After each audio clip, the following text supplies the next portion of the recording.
الحمدللہ الذی خلق الانسان والصلاة والسلام علی عبدہ الذی فضلہ بالعلم والاعجاز والبیان وعلى سائر اہلہ واصحابہ صلاة قائمة على ممر الزمان اما بعد۔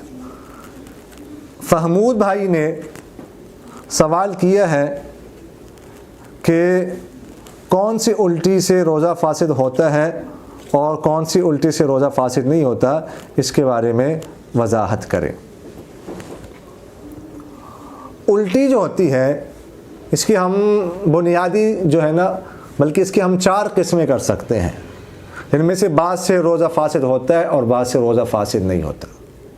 دیکھیے، پہلی قسم تو یہ ہے کہ کسی کو الٹی آئی خود بخود، جان بوجھ کر نہیں کی اور منہ بھر کر بھی نہیں ہے، تو اس سے روزہ فاسد نہیں ہوتا، روزے پر کوئی اثر نہیں پڑتا۔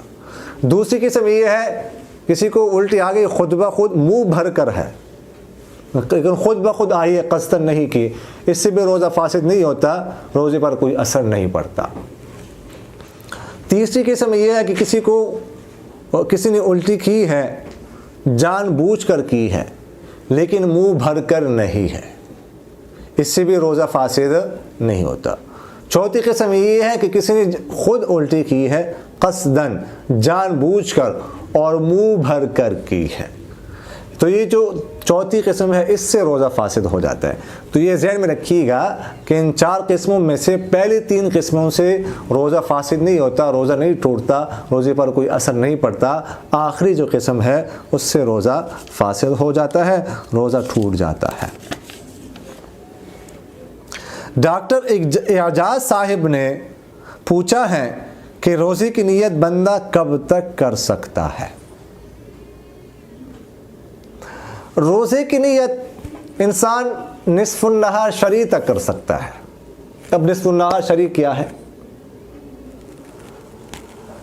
دیکھیے گا، جب صبح صادق ہو جائے تو صبح صادق سے لے کر افطاری تک جتنا وقت ہوتا ہے ان کو ہم آدھا کر لیں گے۔ مثلا مثال کے طور پر آج کل کسی جگہ صبح صادق ہو رہی ہے 4:15 بجے اور افطاری جو ہے سورج غروب ہو رہا ہے مثال کے طور پر 6:40 پہ، ٹھیک ہے۔ اب یہ جو وقت ہے 5 6 7 8 9 10 11 12 ٹوٹل جو گھنٹے بنتے ہیں وہ بنتے ہیں 14 گھنٹے 25 منٹ، ٹھیک ہے جی۔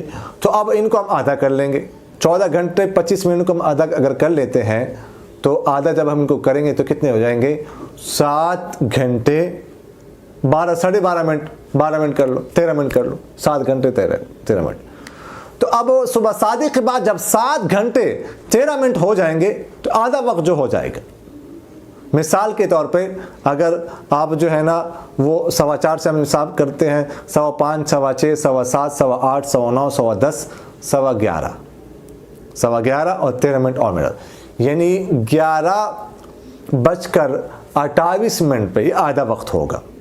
اس کو کہتے ہیں نصف النہار شرعی اور اس کو کہتے ہیں ضحوہ کبریٰ۔ یعنی نصف النہار شرعی تک کوئی انسان روزے کی نیت کر سکتا ہے، یہ ہوتا ہے نصف النہار شرعی۔ اور ایک ہوتا ہے نصف النہار عرفی۔ نصف النہار عرفی جو ہے وہ زوال کے وقت کو کہا جاتا ہے، اس کو نصف النہار عرفی کہتے ہیں۔ اور نصف النہار شرعی پہلے آتا ہے، نصف النہار شرعی بعد میں ہوتا ہے، ان کے درمیان کچھ فاصلہ ہوتا ہے۔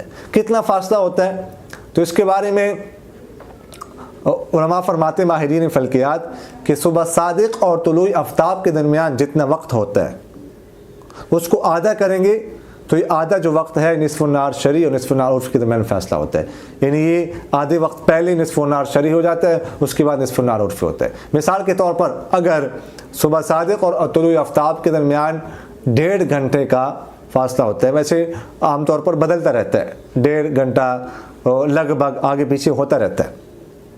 اگر اتنا ہو تو 1.5 گھنٹے کا آدھا جو ہے وہ 45 منٹ ہوگا. تو نصف النہار شرعی جو ہوتا ہے وہ 45 منٹ پہلے ہوتا ہے. میں مثال دے رہا ہوں 45 میں ایسے دے کہ اگر 1.5 گھنٹے کا ہو، لیکن ہر موسم کے حساب سے، علاقے کے حساب سے بدلتا رہتا ہے. تو جتنا بھی وقت ہو صبح صادق اور طلوع آفتاب کے درمیان، اس کا آدھا جو وقت ہے نا، اس کو آدھا کریں گے تو یہ نصف النہار شرعی اتنے آدھے وقت پہلے ہوتا ہے اور نصف النہار اس کے عرفی اس کے بعد ہوتا ہے. تو نصف النہار شرعی جس کو زحمہ کبریٰ بھی کہا جاتا ہے، اس وقت تک روزے کی نیت جو ہے وہ کی جا سکتی ہے رمضان مبارک میں. ایک شخص نے پوچھا ہے کہ روزوں کا فدیہ رمضان سے پہلے، رمضان میں اور رمضان کے بعد دے سکتے ہیں؟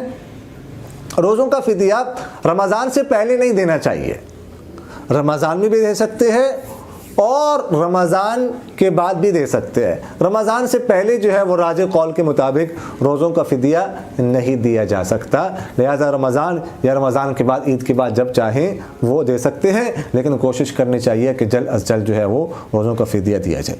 اقول قولی ھذا استغفر اللہ لی ولکم ولسائر المسلمین فاستغفروہ انہ ھو الغفور. میرا دل بدل دے، میرا دل بدل دے، میرا دل بدل دے، میرا دل بدل دے.